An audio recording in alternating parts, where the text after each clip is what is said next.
This is my video update for September 17th, 2025.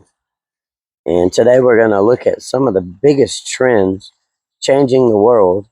Um, and sometimes you live through periods when it seems like not much of anything is changing. And then other times it seems like everything is changing all at once.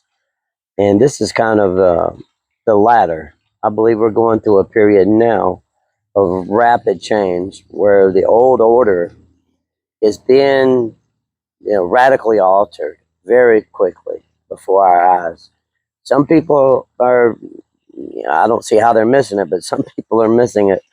And other people seem to be denying what is going on, but it's pretty clear that this is a period of radical change in the world order. So we're going to talk about some of the big trends. I want to start with a few news stories, though, that kind of illustrate some of the things that we're going to talk about. The first is that the Trump administration now has approved two separate $500 million weapons packages to Ukraine. So when Trump came into office, he said, this is not his war. He stopped the flow of weapons to Zelensky in the Ukraine, the flow of money. Hundreds of billions of dollars have been given to that fellow over there. Trump stopped that, and it looked like the war was going to wind down because Ukraine would have been forced to make a peace deal with Russia, probably give up the ethnic majority, the Russian ethnic majority areas in exchange for peace. And, well, apparently all that's out the window because now Trump is starting to continue the policies really that Biden started. Now, Trump says that these are going through NATO. It's not the U.S. directly giving it to them. But whether the weapons come through NATO or the EU or whatever, it's still U.S. weapons going to the Ukraine to kill Russian soldiers. And really, this is welfare for Lockheed Martin, and Raytheon, and the other military and industrial companies out there. This is, those companies have lobbyists on Washington, D.C. every day pushing for more weapons for Zelensky, to escalate the wars that are already, going on and to start new wars. And I'm sure that their spokesmen like Lindsey Graham are thrilled with this, just absolutely, over the moon with Trump continuing Biden's policies of arming the Ukraine in a war that the Ukraine cannot win. They're losing badly, and how many more Ukrainians need to die in this war needlessly? Um, Seems futile to me. But we have that bit of bad news. And then we also have the fall of the government in France. So Emmanuel Macron, very unpopular French president. This is the seventh prime minister that he's appointed in his tenure over there as president in France. It underlies the instability of the French Republic, and points to really the way that the thing is structured and the massive demographic change that they've had. These two things have combined to create a period of radical instability in France. So Macron has appointed one of his partners there in his centrist, pro-establishment party. And this guy that he appointed is a warmonger, wants to give long-range missiles to the Ukraine so that it can blow up um, sites deep inside of Russia, of course, risking World War III. Doesn't look like anything's going to change. Just another face in the Prime Minister's office there in France. But, just a period of radical instability there. You also have growing instability in Germany. They just had elections in Westphalia and the Rhine area, and the AFD, Alternative for Deutschland Party. They're characterized by the media as a far-right party. Really, they're for better relations with Russia and for stopping mass immigration into Germany. Apparently, this is far right. They're also for reindustrializing Germany. But they tripled their vote in an area that was dominated for generations. It's been dominated by the Social Democrats. The AFD was almost non-existent in the West. They were mostly confined to being a powerful force in the east of the country, the former communist area of Germany. But they tripled their vote. They went from 5% to 15%, and the Social Democrats took a huge hit. The conservatives, under Merz, they maintained their control of this very populous region, about 17 or 18 million people, I believe, in this region.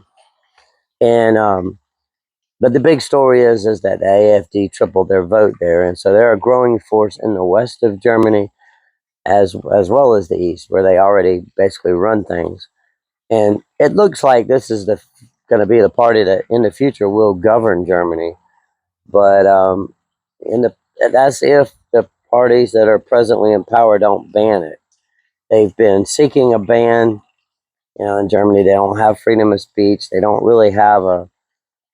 They have a system set up that's designed to keep populists and nationalists out of the government. This was set up in the wake of World War II, and you kind of understand why that happened, but it's not a very democratic system when basically the most popular party in the country they're considering banning. Um, Definitely not very democratic, especially in a country where they talk a lot about democracy, and they're pumping all this money into the Ukraine supposedly to defend democracy, and here they may ban the most popular party in the country. But anyhow, that party did very well. So these news stories point, I think, um, to some of the trends that are going on. So let's look at our first trend now, and that is the rise of BRICS. So in the early 2000s, China, India, Russia, and Brazil and South Africa joined together. They formed BRICS. Um, they have this is an alternative global system essentially to Western liberal democratic, the liberal democratic rule of the world that we've seen since World War II, basically. And India and China both have massive populations. India recently overtook China, now has the largest population in the world. China is the world's manufacturer, but India is quickly becoming a manufacturing hub as well. They have one of the, I believe, the top five economies in the world, and a massive population. So a lot of potential. They also have a well-educated population.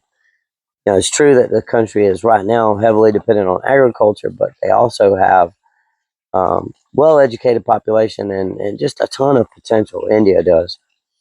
So you have BRICS, India, China, and Russia all there together, dominating East Asia, um, and all aligned together.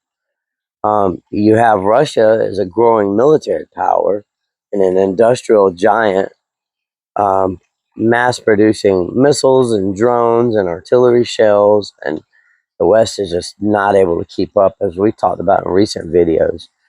In Russia, they're able to produce ammunition on a level in 3 months. They're able to produce what it takes all of NATO to produce in 1 year. So this is pretty astounding, the industrial advantages that Russia has over the West right now. You combine that with India and China, these massive populations and big economies, and then look at the way that BRICS is expanding too. They recently added Egypt and Saudi Arabia, the United Arab Emirates, and Iran, and North Korea is allied with them, even though they're not officially a member at this point. But this is a huge block, and its rise has made Russia basically sanction proof. The West is used to getting what it wants by sanctioning countries and cutting off trade with them, denying them certain economic benefits. But that really doesn't work now when you see what BRICS has put together.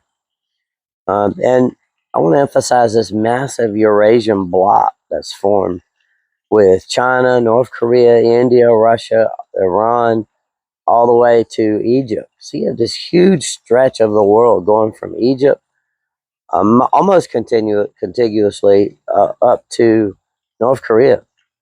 And here you have most of the world's population and most of the world's production base, industrial base.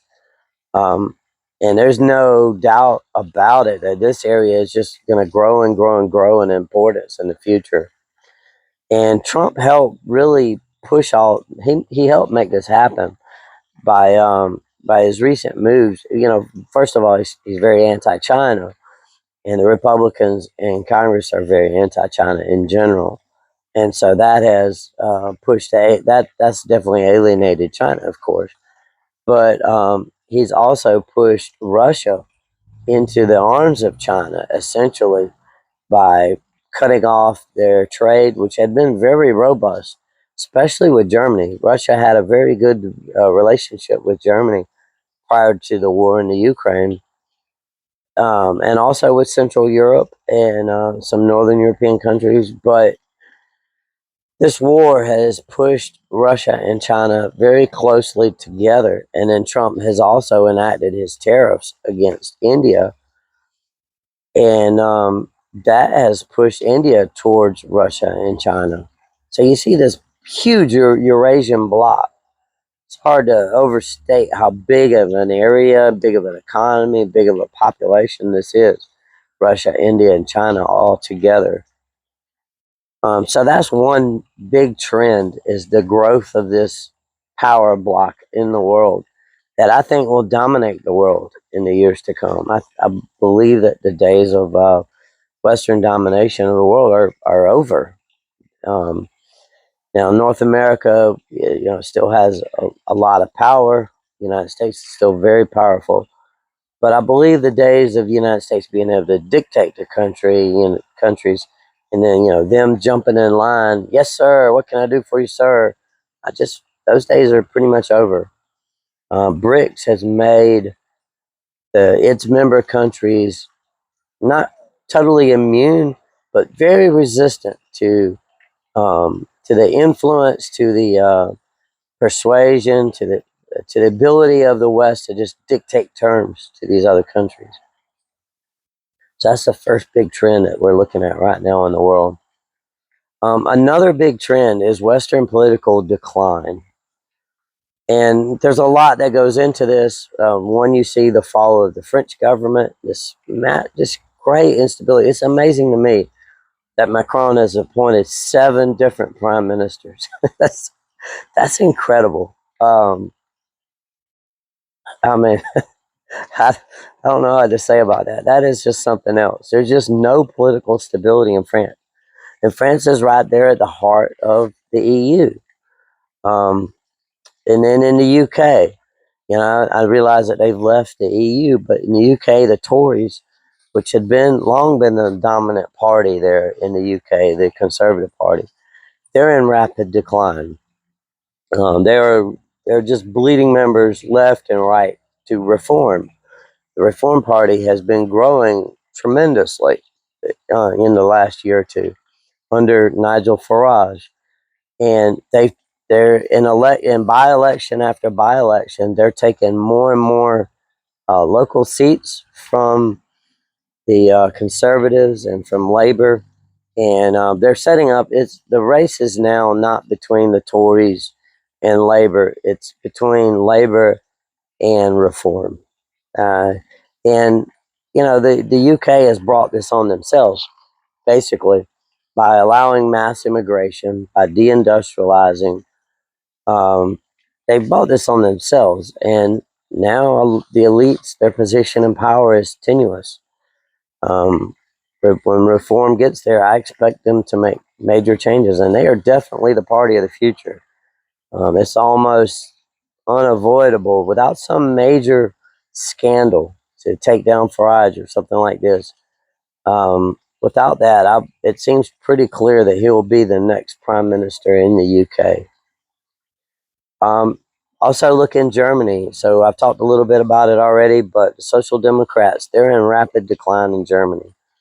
And they're the coalition partners uh, with the conservatives, with the Christian Democrats. And right now, you have a coalition of the Christian Democrats and the Social Democrats. This is basically like in the United States, the uniparty that we have, with a Republican establishment joining forces with the Democrat establishment, like you see in the House with Mike Johnson pushing one Democrat bill after another. The same thing, exact same thing. And there you've had mass immigration, you've had deindustrialization as well. And this is all creating a situation where it was just right for a new party to come along, and it has the Alternative for Deutschland party, and they are exploding. They just won 15% of the vote in the region that's most hostile to them, and they already control regional governments in the east of the country. And I gotta say that they're doing this despite the party not really being ideal for the role that they're playing. You know, the leader of the party is this charismatic speaker, this lady, a tall blonde lady from Switzerland, actually, who's in a interracial lesbian relationship. Um, Not exactly who you would peg to be the leader of a populist nationalist party, but the party is thriving, and they're pushing for stopping mass immigration, deporting a lot of the immigrants that are already there, reindustrializing, improving relationships with Germany again to get more cheap gas.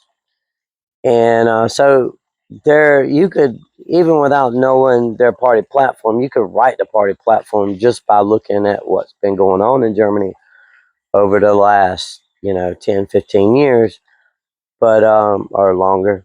But it's just interesting to see the AFD rise, given how strange its leadership is. And then, the prospect of the party being banned by the Social Democrats and the Christian Democrats. So there's a very good possibility that they will be banned, especially as the Social Democrats lose more and more and more power. Who are the conservatives going to align with? Um, their options are going to be limited, and it's going to ultimately be a contest between the Christian Democrats and the AFD. And the Christian Democrats are just too pro-establishment, um, probably, to remain in power for much longer. But also, Western political decline, touching on this, you have the rise of Vox in Spain. And Spain is a kind of interesting case because, you had Franco there for a long time, and then after him, anything that seemed to be labeled far right or was anti-immigration or um, kind of pro-nationalist was suspect. And that's why even now Vox is not as big as some of the nationalist, the populist parties in other parts of Europe, but it is growing, and it is a big threat to the political establishment there in Spain. Spain's politics is pretty complicated because of all the regional parties that want to secede from Spain or else gain more autonomy. But Vox is definitely a growing player there. And then also in Portugal, right next door, had a similar situation where anything labeled far right was was viewed very skeptically for a long time. But now you see the rise of the Chega party, and they have really upturned things in Portugal even more so than Vox has done in Spain. And they look like they may very well be the governing party of the future. there in Portugal. Um, but just touching on all this, let's just give you a rundown of how much things have changed, all the political instability in Western Europe, and what is happening. So in Germany now, the Alternative for Deutschland Party, these are populist nationalist parties. All of these parties I'm going to name, they're all populist nationalist parties that challenge the establishment. In general, they're all for reindustrialization, um, re- reducing immigration, or even deporting a lot of the millions of immigrants who flooded into Europe over the last couple of decades, and improving relationships with Germany. Although that's a difficult issue in some countries more so than others. But the Alternative for Deutschland Party in Germany, they're getting about 25%. That's what they're polling at now. They're tied for first place with the Christian Democrats, the conservatives, and so the left parties have taken a huge hit in Germany. And after World War II, the Social Democrats Party, they kind of held the system together, and so the rise of the AFD is something else. In Spain, this is probably the least popular of all the nationalist populist parties in Western Europe. But even they, the Vox Party, they're now getting 15 to 17% at the polls, and that makes them the third largest party in Spain.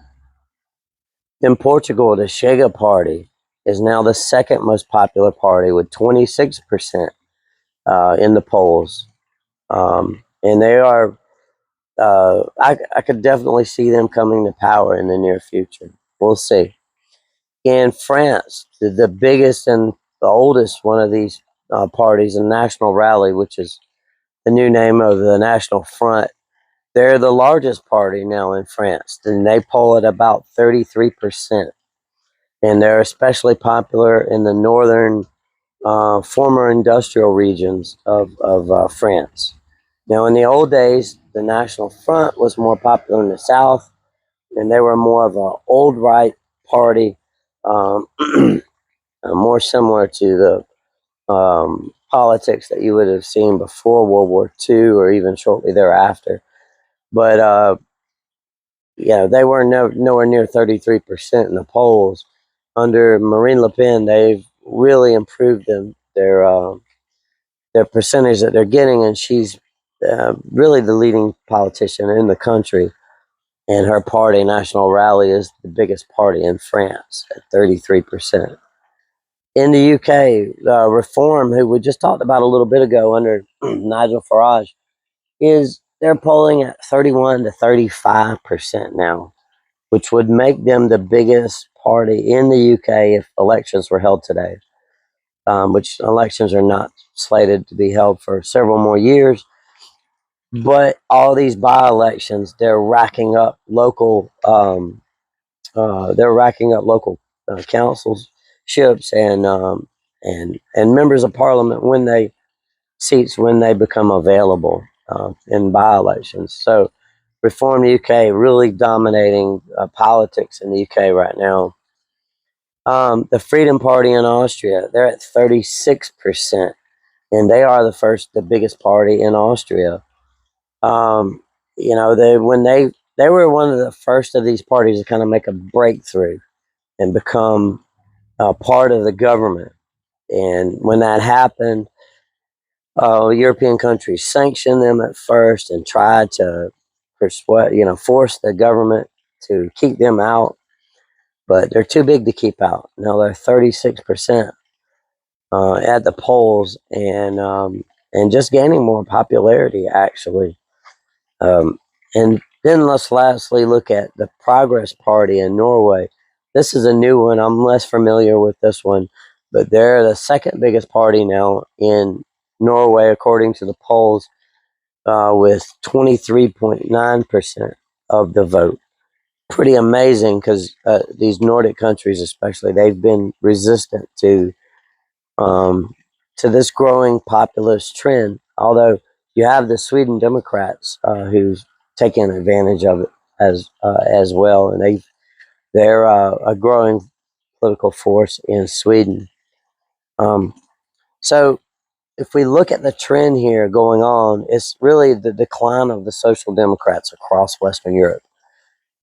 They were the quintessential establishment party after World War II, and they regularly polled anywhere from 30 to 35% of the vote, and they were often, they often held the presidencies or the prime ministerships in a lot of these countries. Well, now in many countries they're down to 20 to 25% instead of 30 to 35%. It's a big swing. And in some of these countries, they're even far less than that, and on the verge of just being totally annihilated as a political force. And so that is a big part of this political instability in Western Europe. Um, Also, like most of the people that the Social Democrats are losing are going to right wing populist parties like the AFD in Germany, or Reform in the UK, or National Rally in France, and so forth. So that's where their new voters are coming from. And the twin issues that have fueled this really are immigration and deindustrialization. So you go to these areas where there used to be a lot of factories in Germany and France, northern France, and many parts of England. And these people, there's no future for the people who live in these areas. There's no jobs, and now they've added to their economic woes. You have millions of immigrants who are being supported by the government, who are being brought in and replacing the local people in many areas. And of course, it creates bitter feelings, a social strife. It divides society, and it leads to the rise of populist nationalist parties. So it's setting up a situation where things are rapidly changing. And another thing that is happening now, another part of the big global trend that's going on, is the decline of NATO.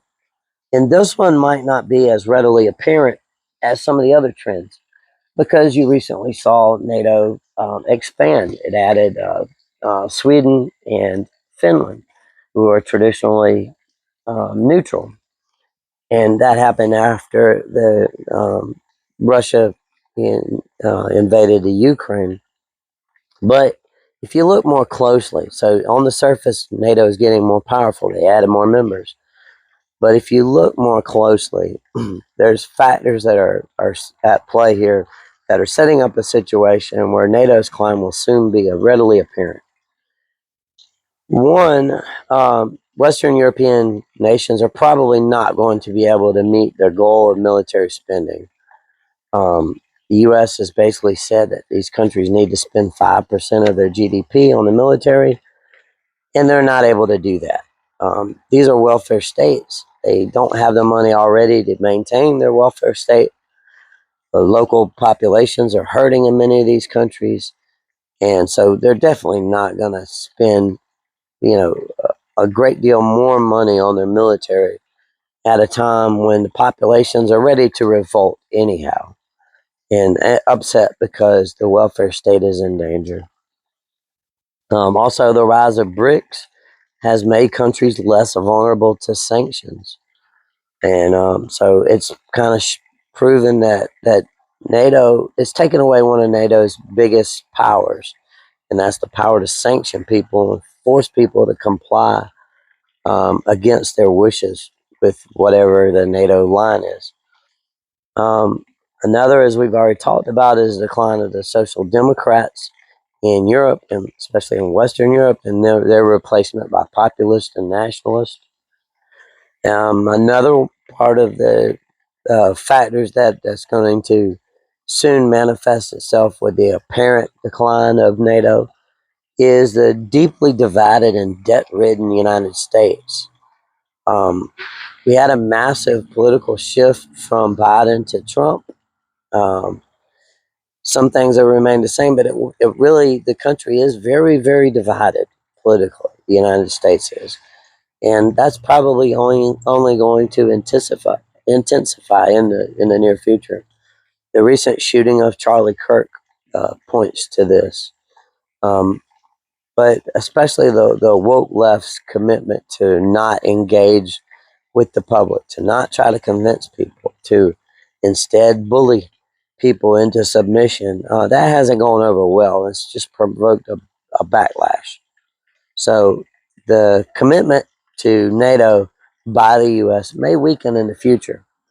It's pretty clear that Trump would walk away from it if he could. The members of his own party really won't let him, but it's pretty clear he doesn't really have any great love for NATO.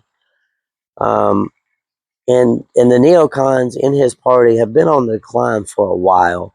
It may still seem like they have enormous influence. I guess they do in his administration, but they're on a decline. They're very unpopular, especially with younger people. All these pro-war groups are very unpopular with younger people, and so I see this as part of a broader trend against NATO. And then to look at recent NATO wars. So the last successful NATO war that I can remember was the war against Serbia, where they carved up, they divided the Serbian people into the Serb Republic and Serbia, and refused to allow them to unite. It's kind of like what they did with Germany, with Austria and Germany. So you have these two, two Serbian countries, but then they forced the Serb Republic to be part of a multi-ethnic country called Bosnia. Very artificial, very just fake, a fake country. Um, and so that, I guess you could view NATO's intervention in Serbia, in what the former Yugoslavia, as a success. But it's that system may fall soon. It's pretty clear that the Serb Republic is trying to join Serbia. They've long wanted to be part of Serbia. They are Serb ethnically, and they're right on the border of Serbia. There's no reason that they shouldn't be part of Serbia if they want to be, and they do. And so I think pretty soon you're going to see that system in Bosnia fall apart. But even if you view that as a NATO success, look at the wars since then and how unsuccessful they have been. The war in Georgia, NATO was trying to bring Georgia into its orbit, make them part of their military alliance. That didn't work. Russia carved up Georgia very quickly and then withdrew. Proved all the narratives that the neocons had about the war in Georgia wrong. Um, and they also saved the two pro-Russian enclaves there. Oh, I got a little bee on my hat there. They saved those from being ethnically cleansed by the Georgian government, and now Georgia has a government that's a lot more friendly to Russia, the Georgian Dream Party. So that was a major failure for NATO, that war. If you remember, John McCain wanted to bomb Russian troops that were coming into Georgia, would have started World War III. Thankfully, that nut didn't get into the White House, or we might all be dead today. But anyhow, that was a failure. And then look at Libya. So they took a prosperous North African country. They had a high standard of living where the people were cared for, were a very successful country, Libya, under Gaddafi. And they destroyed it. And now it's ruled by various warlords who have their own little sections of it. Absolute mess. Just it's a crime what was done to Libya. Then look at Syria. Syria is a mess too. This is a destroyed country. It was very prosperous, a multi-confessional country there where the Christians were protected, where various religious minorities were protected by a secular government. And, Israel couldn't have that. They had to push for the destruction of that government. The U.S. obliged. Now you've got Al Qaeda running Syria, and you have Israel occupying parts of it. You have the U.S. occupying the eastern part of it that has the oil, of course. Turkey would love to get the northern part of Syria. It's a failed state, and it's all being gobbled up by Israel, the United States, and Turkey. And who knows what'll become of Syria? But it's a really shame because that was a prosperous, stable country where these different religious groups were tolerated and protected. Um, so that was a failure, I would view, for NATO. And now the biggest failure, of course, has been this proxy war against Russia. It's just proven that NATO, even with all of its might, putting in Patriot missiles and German tanks and French fighter jets and everything. You add all of that stuff going into the Ukraine, and they're still losing ground every single day. And their army has been decimated. Um, Most of the narratives that the media puts out about this war are just factually wrong. Russia's advancing; they're winning this war. The war's basically over. It's just how much territory is the Ukraine going to lose? How many more Ukrainians are going to die for nothing? It's tragic what's going on there. But this war has exposed NATO's limitations in a big way. And when it's over, who knows? NATO may not survive. It may not. There's already signs that the Finns, maybe, and the Swedes, some of them at least, realized that it was a big mistake to join NATO. Um, the U.S. quickly moved in and started building military bases there, in the continuation of their policy to try to build bases to encircle Russia with military bases. And that's what prompted the Ukraine war. And it looks like the U.S. is trying its best to get a war going on in Finland. God forbid. I hope that they're able to avoid this, but it looks like they're trying to. So anyhow, it seems apparent to me that NATO is on the decline. Long term, it's not going to survive. If it does survive, it'll be in a different form. It's not going to be what it had been. And it expanded too far. It pushed right up against Russia aggressively. It expanded too quickly, and it overthrew governments on the countries surrounding Russia. Had to know that there was going to be a reaction from Russia for doing this. Had to know that. But there's been really terrible leadership there at NATO. Look at Mark Rutte, this Dutchman who's now running it. This guy's a disaster. Um, as pro-war as it comes, he's got no shame too. The way he calls Trump daddy, I don't know. He thinks that's funny, but he's a very subservient man. At the same time, he's trying to start World War III. Just a complete disaster. So anyhow, NATO is on the decline. It's on the decline. It's not going to survive long term. Um, let's touch on one more big trend going on in the world. This one I'll try to bring up something positive here, because the other trends have been mostly negative about chaos, war, political instability in the West. The last trend is a return to religion. And you see this, it's not apparent in every demographic group in the West, but especially among young people and especially among young men. You see in many countries a return to religion, a return to belief in God. Um, and especially the Catholic faith is growing very quickly in the United States and in the UK. And so you see these lands, UK and the US, that are traditionally that have been Protestant now for hundreds of years and dominated by Protestant ideas and so forth. But you have Catholicism growing very quickly, and you have a more religious population, especially among young people. And this is having an effect for sure. We don't know exactly what long-term effects it's going to have. How long will this trend continue? How Catholic will the UK become? Um, How Catholic will the U.S. become? Who knows? But the mainline churches in the U.S. have seen a decline as they've embraced liberalism, and you've seen the rise of the mega churches and so forth.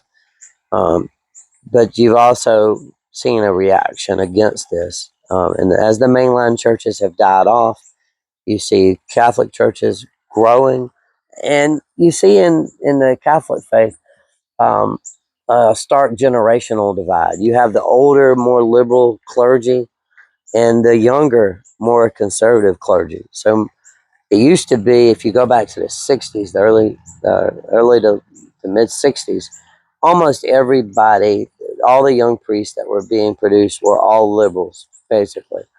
And today, you look at all the young priests that are coming into that the church is producing, and they're almost none of them are liberals. It's a massive change. There's been a lot of polling data on this you can look at, but it's a huge shift. And it's going on in Europe to a lesser degree, but I would say a greater degree in France. Germany, there's big problems in Germany, but who knows what's going to happen to the church there. But it's a big trend, and so if you see the West re-embrace Christianity, especially a conservative form of Catholicism, that's definitely going to have a change for the on the political order of things and society.